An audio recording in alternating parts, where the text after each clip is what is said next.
Dear students, I want to remember you that this is part B of the lecture number 40.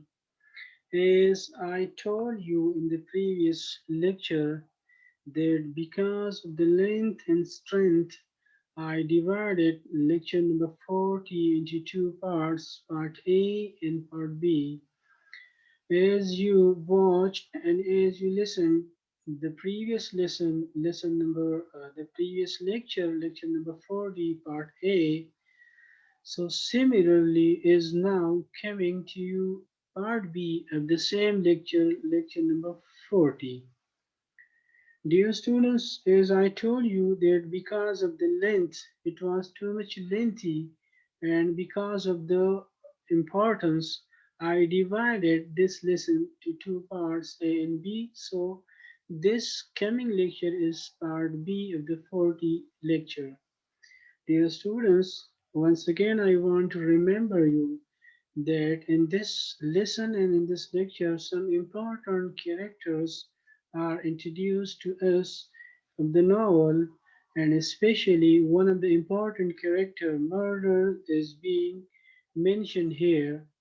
The Julius Caesar murder is described in this lecture, and the important point of this lesson is that even his own best friend made a plot with others to kill Julius Caesar.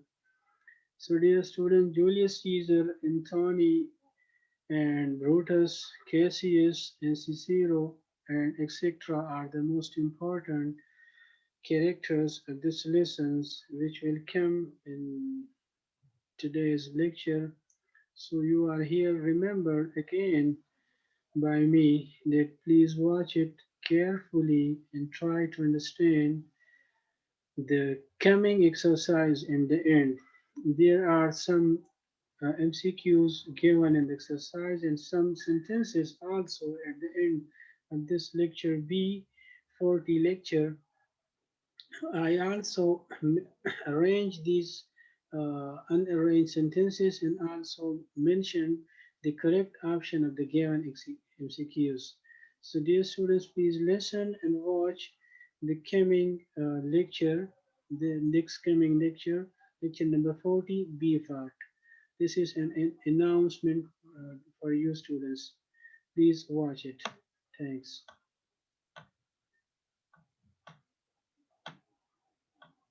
Power and presence and serious expression on his face. Then he added, "But perhaps I have said too much. Perhaps I'm speaking to a man who is glad, who is happy to be a slave of Caesar's. You are speaking to Casca. I am as worried as you are about Caesar's power."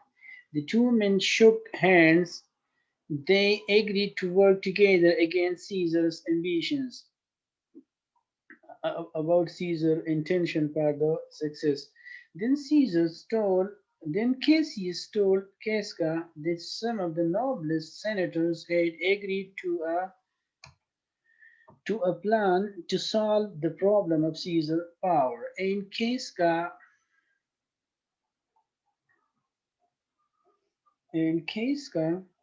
agreed to join them. They were going to do something that would be honorable, but dangerous and most terrible, said Cassius. They were making a plan to murder Julius Caesar.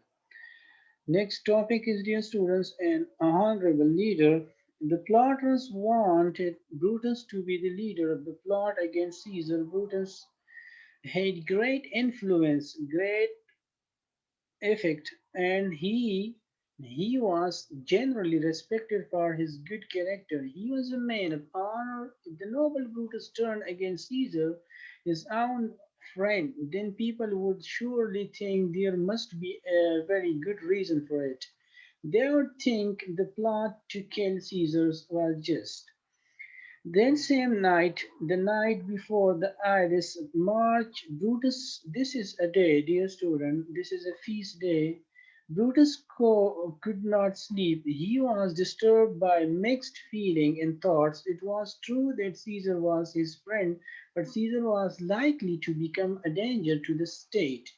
Would it would it be better to kill a friend before that friend put an end to the old government of Rome and took away the rights of the people? He remembered that Caesar had seemed sad when he refused the crown that Antony had offered, but happy to please the people. If the people wanted him to be king, then he would be willing to the crown. After that, everyone would have to obey Caesar's and they would all lose their freedom. The only way to prevent that was by killing him. Okay, dear student, this is also the sentence of this MCQs which will come at the end of the lesson. As Brutus was thinking about these things, his servants brought him notes which he had found by the window. These were the letters prepared by Cassius. Brutus thought they came from ordinary citizens. It seemed that these proved how the people depend upon him to save Rome. It was after midnight. Brutus was still not sure whether to kill Caesar or not when Cassius and his friend came secretly to see him. Cassius asked Brutus to think of this, to think of this duty. So the people of Rome finally Brutus agreed to join them. The details of the plot were then arranged. Someone suggested that Mark Antony, Caesar's chief general, should also be killed, but Brutus decided against Cassius' advice to spare Mark, to leave Mark Antony. To Brutus, Antony was not dangerous, for he was just a follower of Caesar's. Cassius, who was a wiser judge of character than Brutus, said that Antony was a very clever man who might later prove troublesome, prove troublesome to them in the end. Cassius not wanted, unwillingly against his will, agreed to Brutus' decision. Okay, Decius, one of the plotters, said that he would visit Caesar to make sure he would be at the capital the next day. Portia, dear student, this is another character in this novel. Portia, Brutus' loving and loyal wife, noticed how worried her husband had been since the previous evening. Late that night she woke up and noticed Brutus had left the room. She heard him talking with several people and became very worried about him. When the visitor left, she went to Brutus. She asked him to tell her the cause of his worry. Had she not, as his wife, a right to share his secrets? Brutus was about to reveal his worries to her when a visitor arrived. This was a man sent by Cassius. Brutus then promised Portia that he would tell her everything later. Now, dear students, another topic is coming in this novel, that is terrible dreams. That night, too, Caesar and his wife Calpurnia had a disturbed sleep. Calpurnia was frightened by her dreams. They seemed to be warning her about the future. She tried to stop Caesar appearing in the public the following day, but Caesar did not take his wife's fear seriously. Coward, okay, die many coward, dear students. Coward, a person who show fear. Okay, coward dies many times before their death. He said, but the brave dies only once. This is the saying of Caesar. A bravery. saying bravery. Okay. Then a message was sent to him by the fortune teller they announced that the day was not a good one for the Caesar to meet the Senate. Okay. He was about to tell California he would remain at home for her sake when Decius' plane arrived. Caesar told Decius about California's dream, how she had seen fountains of blood. Listen to me, dear students, fountains of blood means killing too much. Okay, pouring out of Caesar's state, and how many smiling Romans came to wash their hands in the blood. To California, this was a sign that Caesar would die, but Decius cunningly, cunning means in an artful manner or attractive manner, suggested another meaning. He said that so many smiling Romans washing their hands in Caesar's blood mean that great Rome would take new life for him. Cleverly, he added that the Senate had decided to offer Caesar the crown on that day. Then that was enough for Caesar. He decided he would go to the capital. Dear students, now after this they will plan and will kill the Caesar. Some of the Cassius groups pretending to be loyal friends arrived. Caesar was pleased that they had gathered to accompany him to the capital, and so he left with the men who meant to take his life. They will kill him now. Meanwhile, some talk about the plot had become known. A man named Artemidorus knew that there would be times of trouble for Rome if Caesar died suddenly. He wrote a letter to warn Caesar of his letter.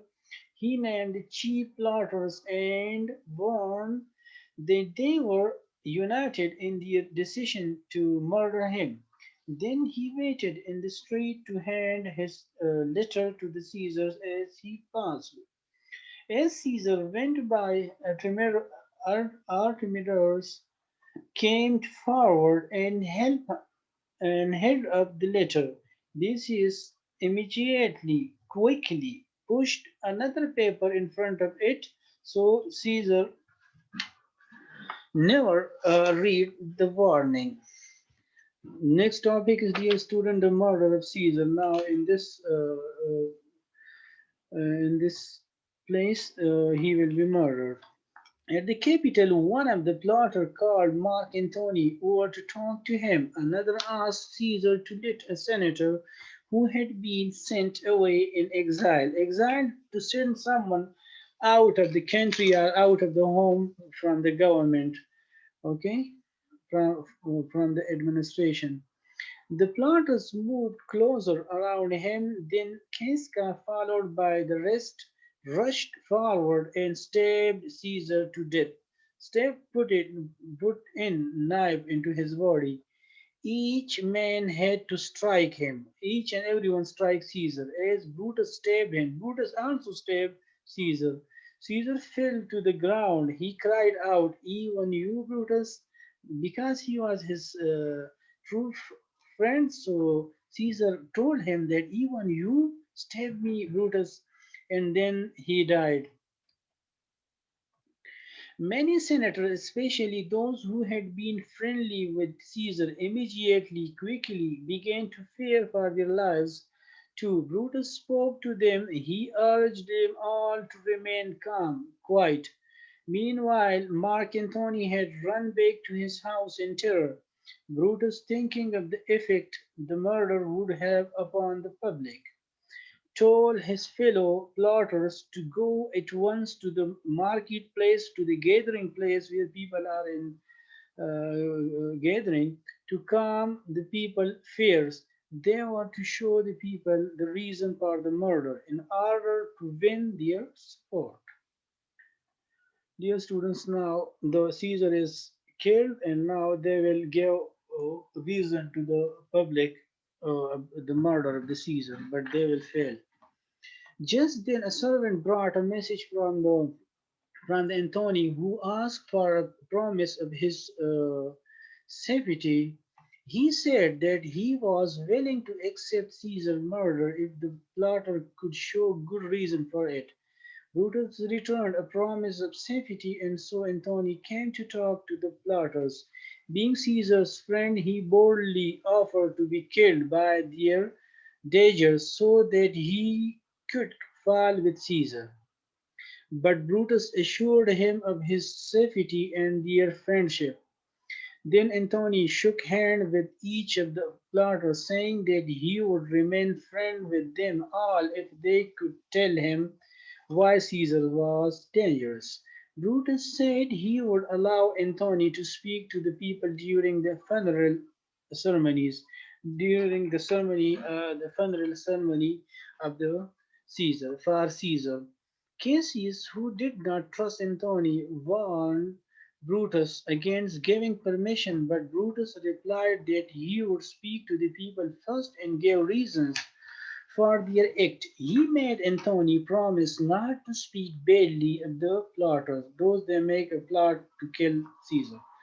Once Antony was alone, however, he showed his true feelings about the murderers. Looking at the body of his friend, he asked to be forgiven for his gentle behavior towards them, and added that Caesar was one of the noblest men that even lived.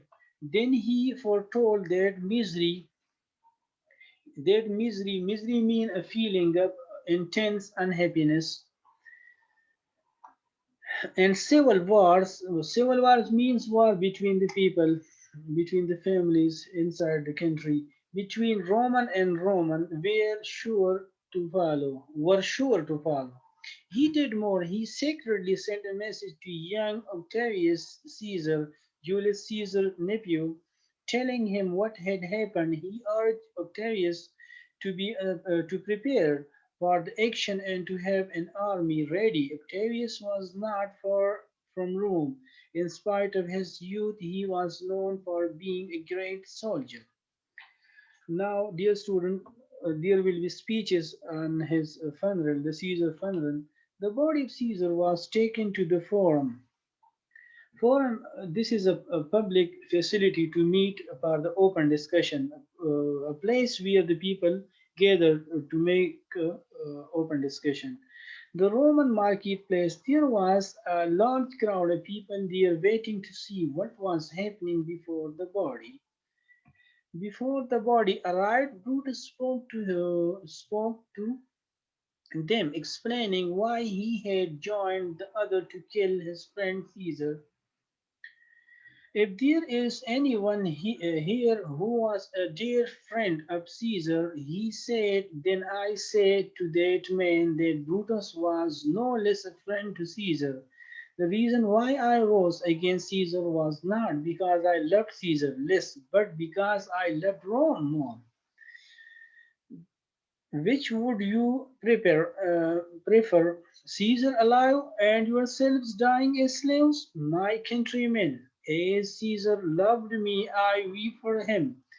As Caesar was fortunate, I am happy for him. As Caesar was courageous, had courage, I honor him. As Caesar was ambitious, had the intention to go onward and to get success in life. I killed him. I gave him my tears for his love, my joy for his fortune, my honor for his courage, and I gave him death for his ambition.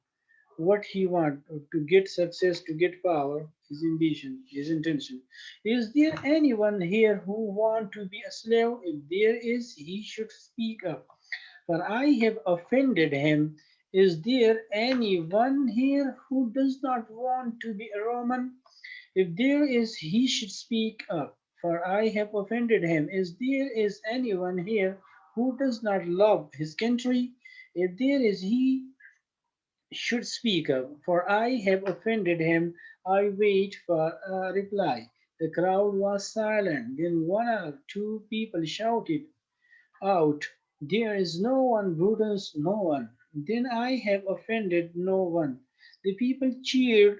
This is the happiness, position of happiness, of joy. The cheer enjoyed with when Brutus ended his speech. Then Antony came with others bearing Caesar's body.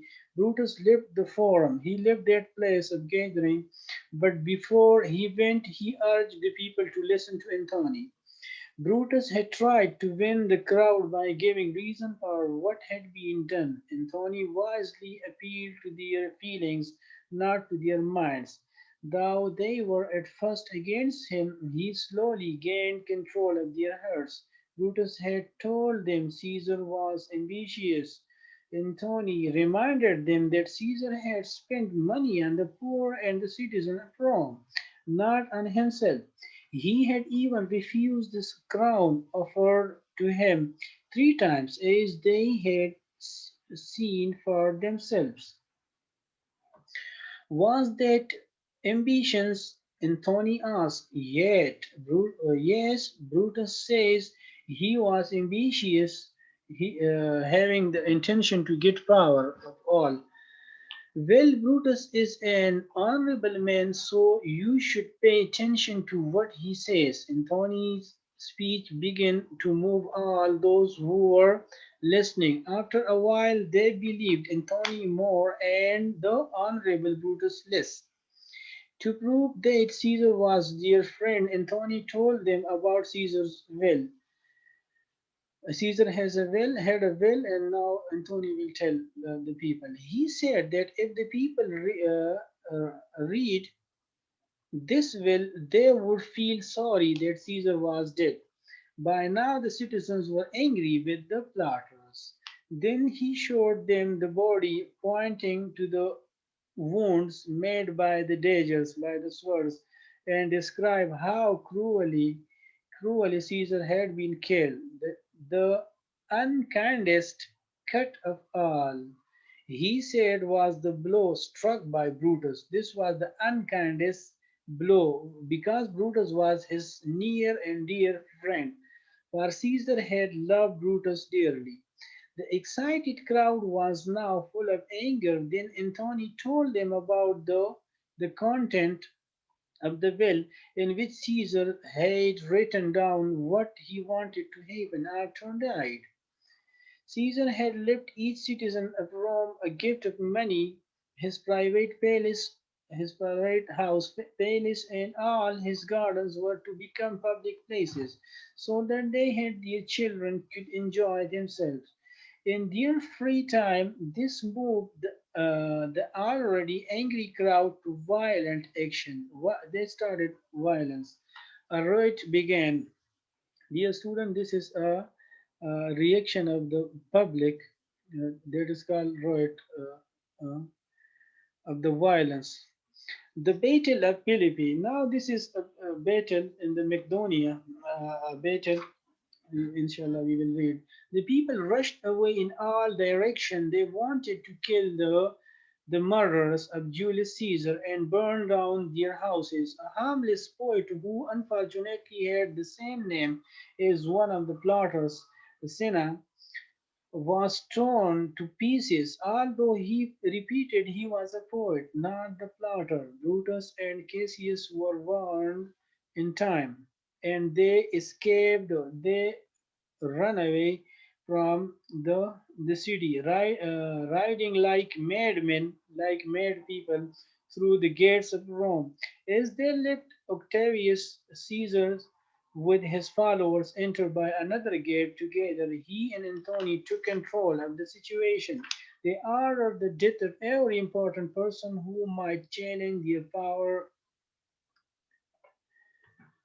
When they had made themselves masters of Rome, they gathered forces to attack the armies of the Brutus and Cassius. Caesar's death was meant to prevent a tyrant from ruling, tyrant who misuse his power instead of the Senate, but it had brought terror to Rome.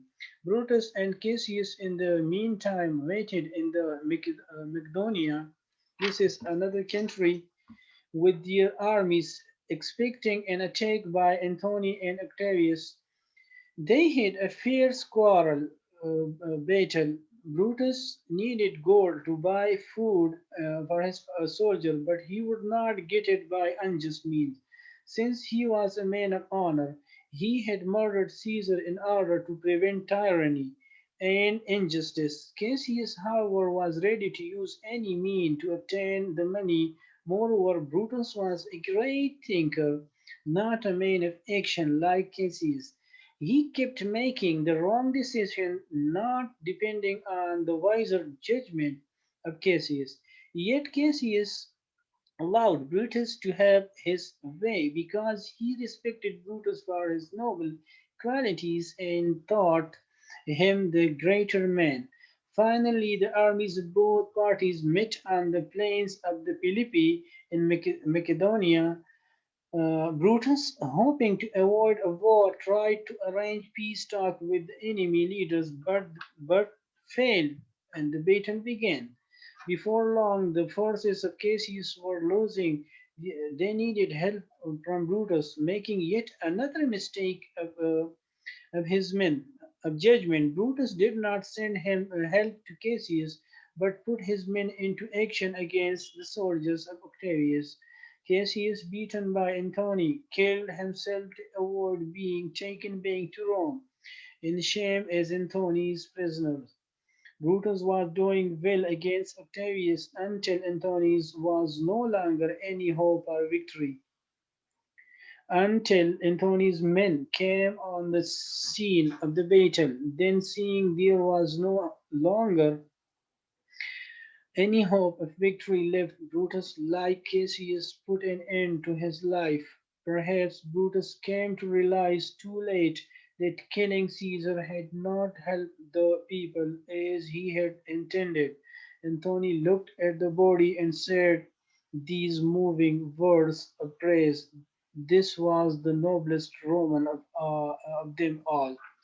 These are the words for the Caesar from his general Antonio. Dear students, this was the longest part of your course, grade 7, about the novel. This part is taken from the novel where the murder of the Caesar is mentioned by his friend and some plotters, and at the end, they are also killed by the general of Caesar, who is Antony.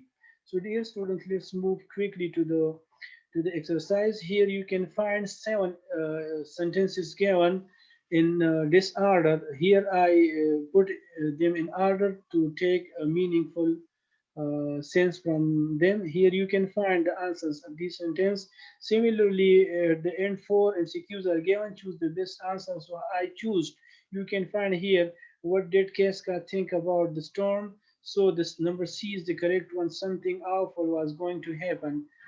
This is the correct option which I choose. And here in this exercise, three MCQs are given.